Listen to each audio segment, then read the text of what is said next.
A esta hora de la noche ya estamos con el exministro de Economía y Finanzas, Luis Miguel Castilla, para hablar de las proyecciones de la economía peruana, de lo que se viene realmente para el país. Hoy día el Banco Central de Reserva presentó su reporte de inflación, donde más o menos delinea qué es lo que espera para el país en los siguientes meses y en los siguientes años, y podemos empezar diciendo que las proyecciones de crecimiento son sumamente desalentadoras. El BCR espera una caída de 12.5%, muy en línea con el estimado del Banco Mundial de 12%. Sin embargo, prevén una recuperación de 11.5, un rebote de 11.5 para el 2021. Señor Castilla, muy buenas noches ante todo. ¿Cómo ve este panorama y cómo analiza estas proyecciones del Banco Central de Reserva? Buenas noches, Omar, gracias por la invitación. Yo creo que confirma lo que ya muchos anticipábamos, una caída muy fuerte este año y una recuperación, digamos, de rebote principalmente estadístico al año entrante. Según lo que ha dicho el presidente del Banco Central, en el segundo trimestre sería, digamos, la economía habría tocado fondo y ahí vamos a ver una recuperación gradual.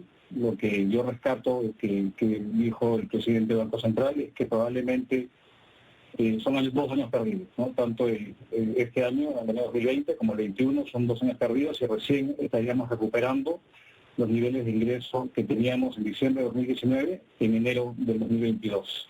Ahora, son 2 años duros que se vienen y hay que afrontarlos, ¿no? ¿No está pecando, y se lo pregunto a usted, que es el experto acá, no está pecando de optimista el BCR al proyectar un crecimiento de 11.5 en una coyuntura, no hay que olvidarla, electoral? Ojo, se vienen unas elecciones y lamentablemente lo que vemos en términos políticos desde el Parlamento no es muy alentador. El propio presidente del BCR, Julio Velarde, estaba muy preocupado por el tipo de medidas que se vienen discutiendo en el Congreso de la República y que pueden afectar seriamente la economía. ¿Cuál es el nivel de incertidumbre que hay en el 2021 teniendo en cuenta ese factor, el factor electoral, el factor político? Es fundamental lo que dice Omar. Obviamente la proyección del 2021 se basa en una serie de supuestos y quizás uno de los supuestos más importantes es la recuperación de la inversión privada, que cae este año 30% según lo que ha estimado el BCR y tendría una recuperación, digamos, importante el año entrante. Y como bien dice, esto va a depender de la prima de riesgo, de cómo los inversionistas vean la claridad en las reglas del juego. Y usualmente en año electoral se ralentiza la inversión privada. Entonces es usual. Cada año que ha pasado esto, digamos, hay los planes de inversión quedan un poco parados en espera a cuál va a ser la política del nuevo gobierno electo.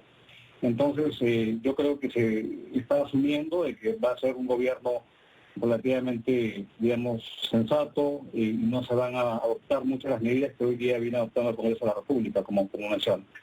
Claro, y en ese sentido, señor Castilla, ¿cómo analiza, cómo ve las medidas que está queriendo implementar el gobierno para reactivar la economía en los próximos meses? El presidente de la República anunció hace poco este programa de Arranca Perú, ¿no? Un programa donde se busca inyectar más de 6.000 millones de soles en sectores claves, agricultura, vivienda, infraestructura, y generar 1 millón de puestos de trabajo.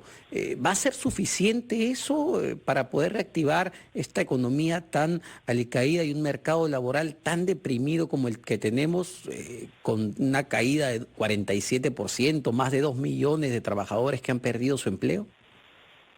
No, yo creo que esto es probablemente, digamos, la primera fase de las políticas fiscales expansivas. Yo creo que probablemente vamos a ver más medidas hacia adelante. Esto suma un poco menos de 1 punto del PBI. Y ciertamente una economía que se está contrayendo como la nuestra y con un gran impacto en el mercado laboral, esto claramente es insuficiente. Yo creería que aparte de los multiplicadores fiscales, digamos, sobre la economía, lo importante es focalizar sobre los proyectos de inversión privada. Vamos a depender de lo que pasa en el resto del mundo, evidentemente, el precio de las commodities es un factor indudable, pero hay grandes proyectos que todavía siguen parados en el sector extractivo, en el sector de hidrocarburos, proyectos de infraestructura que por diversos motivos se han ido dilatando en el tiempo. Entonces yo creo que el éxito de la reactivación en buena medida va a depender de la capacidad del gobierno de reactivar proyectos que están parados. Y ojo, estos ya de reactivar proyectos que están parados. Y ojo, estos ya venían parados hacía un tiempo, incluso antes del COVID. Con esta nueva realidad yo creo que hay una sensación de urgencia, de acelerar lo máximo posible para que sean estos proyectos que están parados, que no tienen ninguna razón, digamos, de hacerlo, si es que se manejan de manera adecuada los riesgos ambientales y sociales, por ejemplo, en el tema minero. Pero hasta ahora no se ha escuchado mucho del Ministerio de Energía y Minas, ¿no? Entonces yo creo que es una parte de la reactivación.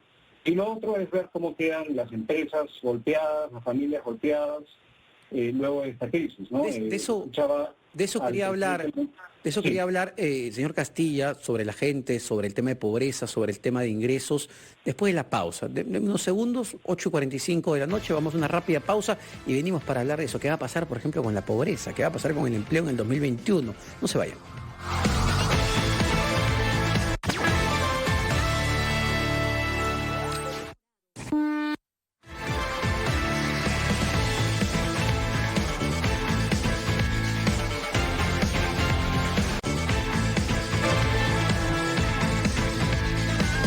8:48 de la noche, estamos en la rotativa del aire. Omar Mariluz los acompaña y estamos conversando con el exministro de Economía, Luis Miguel Castilla, sobre las proyecciones que ha soltado el día de hoy el Banco Central de Reserva y en particular hablar un poquito más de la gente, cómo le está afectando. Comentábamos que según el INEI, 2.3 millones de empleos se han perdido solo en Lima Metropolitana entre marzo y mayo de este año. El ingreso promedio de las familias también se ha deteriorado de manera significativa y esto evidentemente va a tener un impacto en los datos o en las cifras de pobreza.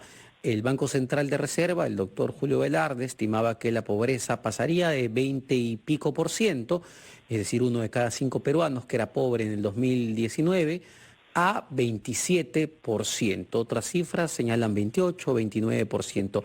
¿Cómo ve esa situación, señor Castilla?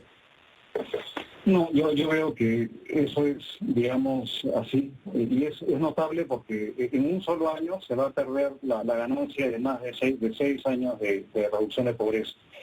Y esto es muy dramático, ¿no? Y ahí yo creo que para revertir esto, más allá de la reactivación que conversábamos anteriormente, Omar, es importante asegurar que haya mayor ingreso disponible a los trabajadores, a la gente. Yo escuchaba el pedido que hacía el presidente del Banco Central de adelantar, no retrasar más la segunda fase reactiva. Reactiva es muy importante porque ha logrado de alguna forma sostener 2 millones de puestos de trabajo.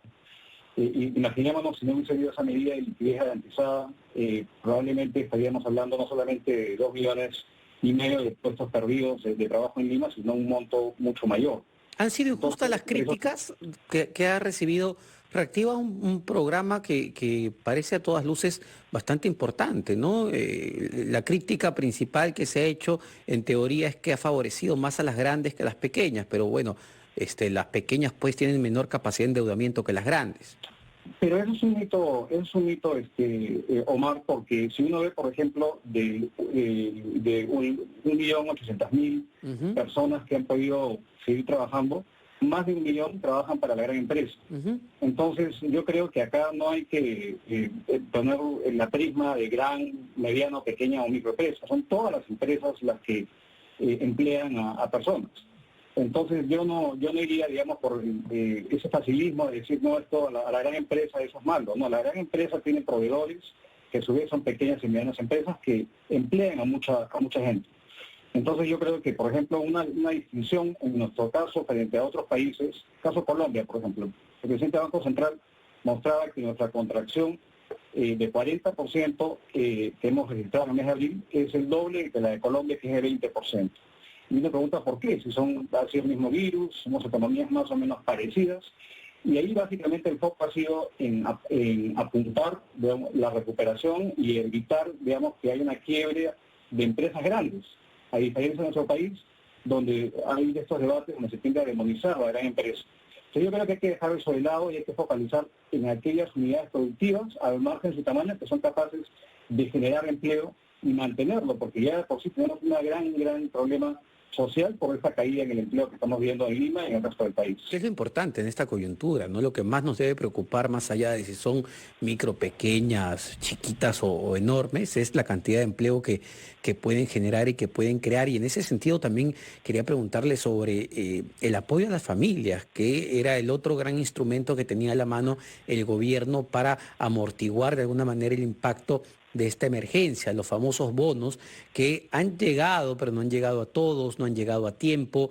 Estamos ya casi en el día 100 de la cuarentena y la mayoría de gente ha recibido apenas un solo bono, entendiendo que esto era para un solo mes. El presidente del Banco Central decía que él creía que al menos debería haber un bono adicional por un mes, no lo sé, un apoyo de transferencia directa a las familias. No sé qué opina usted. Yo estoy de acuerdo, pero esto mostraba, digamos, los problemas de efectivizar este tipo de medidas, muestra las falencias que tiene el Estado, porque, vamos, o sea, se ha avanzado, era muy ambicioso llegar a 7 millones de hogares, probablemente el esfuerzo logístico más grande que ha hecho el Estado en su historia, y ya está llegando casi al 80 y pico % de ejecución de este primer bono. Probablemente se requiere un segundo. Y yo quisiera destacar que lo sostenible es mantener el empleo. La transferencia es un paliativo, no sustituye una fuente de ingresos permanente. Por lo tanto, en Reactiva Perú, que tiene facilidades más, digamos, flexibles para llegar a un mayor número de empresas, especialmente las pequeñas en este caso, y las medidas laborales también, que yo creo que han sido también discutidas, han sido bastante ineficaces, digamos, no han logrado el cometido de evitar la quiebra de empresas. Entonces yo creo que hay que mezclar distintos tipos de medidas, algunas que estimulen la demanda, el ingreso disponible de las personas a través de los bonos, mantener el crédito, digamos, es muy importante, y por cierto, el empleo formal.